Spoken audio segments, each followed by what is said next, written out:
రాజులు క్షత్రియులు ఎక్కువ సంఖ్యలో ఉంటారు. అక్కడ వాళ్ళదే ప్రాబల్యం. భీమవరం, ఉండి ఇలాంటి చోట్ల క్షత్రియులు తమ మార్క్ చాటుకుంటూ ఉంటారు. అక్కడ ఇద్దరి రాజుల మధ్య తెలుగుదేశం పార్టీలో వర్గపోరు జరుగుతోంది. మాజీ ఎమ్మెల్యే శివరామరాజు, అలాగే ప్రస్తుత ఎమ్మెల్యే మంతెన రామరాజు. విజువల్స్ మార్చండి. మంతెన రామరాజు, వీళ్ళిద్దరి మధ్య ఇప్పుడు వర్గపోరు. ఇద్దరు టీడీపీలోనే ఉన్నారు. మంతెన రామరాజు ప్రస్తుతం ఎమ్మెల్యేగా ఉన్నారు. ఆయన మనం చూస్తోంది శివరామరాజు కాస్త ఆగ్రహంతో ఉన్నారు. ఎందుకంటే ఖచ్చితంగా నాకే టికెట్ అని చెప్పి నిన్న మొన్నటిదాకా చెప్పుకున్న తర్వాత చంద్రబాబు నాయుడు పవన్ కళ్యాణ్ సమక్షంలో ఒక 94 పేర్లతో లిస్టు రిలీజ్ చేశారు కదా. ఆ లిస్టులో ఉండి మంతెన రామరాజు అని ఉంది, సిట్టింగ్ ఎమ్మెల్యే. సో శివరామరాజుకి ఆగ్రహం వచ్చింది. ఆయన అసంతృప్తి వ్యక్తం చేస్తూ ఉన్నారు. రీసెంట్గా కూడా అంటే ఆయన ఇంటి దగ్గర ఉన్న ఫ్లెక్సీలు ఏవో తొలగించారు, వాటెవర్ ఏదో జరిగింది ఒక ఇది కూడా. దానికి సంబంధించి బ్రహ్మేంద్ర అప్డేట్ చేస్తారు. ఏంటి శివరామరాజు వైసీపీలోకి వెళ్ళిపోతారా ఏంటి బ్రహ్మేంద్ర? ఇప్పుడు ఇద్దరు కూడా ఫస్ట్ నుంచి కూడా 20 years బ్యాక్ నుంచి కూడా అటు మంచిన రామరాజు, ఇటు వేటుపూరి వెంకట శివరామరాజు ఇద్దరు కూడా మంచి దోస్తులుగా ఉన్నారు. ఈయన వెంకట శివరామరాజు గారు ఉండి కాన్స్టిట్యున్సీలో ఆయన ఎన్నో సేవా కార్యక్రమాలు చేయడం కూడా జరిగింది. ఆ సేవా కార్యక్రమాల ఫలితమే ఆయనకి 2 సార్లు కూడా టీడీపీ తరఫున అత్యద్భుతమైన విజయంతో అక్కడ విజయం సాధించడం జరిగింది.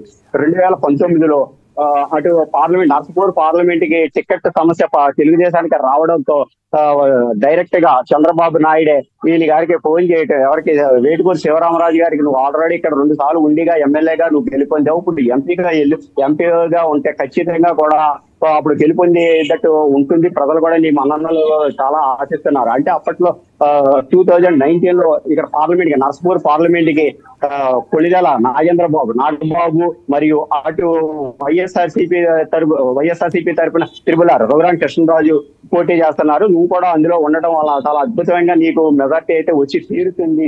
ఎందుకంటే ఇక్కడ నువ్వు లోకల్ గా ఎప్పటి నుంచో 2 సార్లు ఎమ్మెల్యేగా గెలుపొందావు కాబట్టి ఆయన కూడా ఆయన చెప్తే ఆయన వెంటనే దానికి కొంతవరకు మెస్మరైజ్ అయ్యి అయితే లోకల్ టికెట్ మంచన రామరాజుకి ఇవ్వాలని వాళ్ళు ఏదో సజెషన్ పడటం కూడా జరిగింది.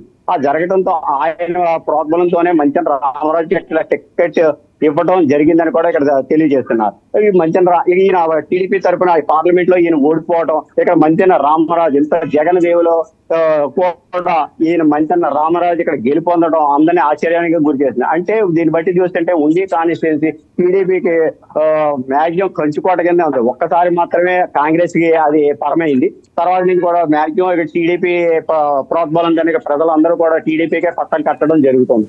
ఇప్పుడు ఈయన వేటుకూరి శివరామరాజు ఇప్పుడు టికెట్ నాకు ఆ రోజు నేను సాక్రిఫైస్ చేశాను, పార్లమెంట్ కి వెళ్ళి ఓడిపోయాను కనుక ఇప్పుడు టికెట్ నాకే ఇవ్వాలని ఈయన మనసులో మాట బయట పెట్టడం జరిగింది. కానీ చంద్రబాబు నాయుడు మటుకు ఉన్న సిట్టింగ్లు ఎవరైతే నగ్గారో 23 మెంబర్స్ కూడా నేను సిట్టింగ్లకే నేను సీట్లు ఇప్పుడు కేటాయిస్తున్నానని ఆయన చెప్పడం, దీనికి ఈయన మనస్తాపం చెందడం కూడా జరిగింది. అలాగే ఈ 2 weeks నుంచి కూడా వేటుకూరి శివరామరాజు అటు టీడీపీ నేతల్ని కలవడం అసలు ఏదో రకంగా సెటిల్ అవుద్దని కూడా ప్రజలందరూ కూడా భావించారు. అంటే ఇద్దరు కూడా శత్రువులు అవ్వడం, ఇద్దరు కూడా మంచి దోషులు అవడం. కానీ ఈ రాజకీయ పొలిటికల్ విషయం వచ్చేటప్పటికి కూడా ఇద్దరి మధ్యన కూడా చాలా వైరంగా మారింది. వీరికి రామరాజుకి టికెట్ వచ్చిన తర్వాత వేటుకూరి శివరామరాజు ఆఫీసుకి కూడా వచ్చి కలిసినప్పుడు కూడా ఇద్దరు ముభావంగా ఉండడం, ఆయన షేక్ హ్యాండ్ శివరామరాజుకి ఏదైనా వైసీపీ ఆఫర్ ఇచ్చిందా?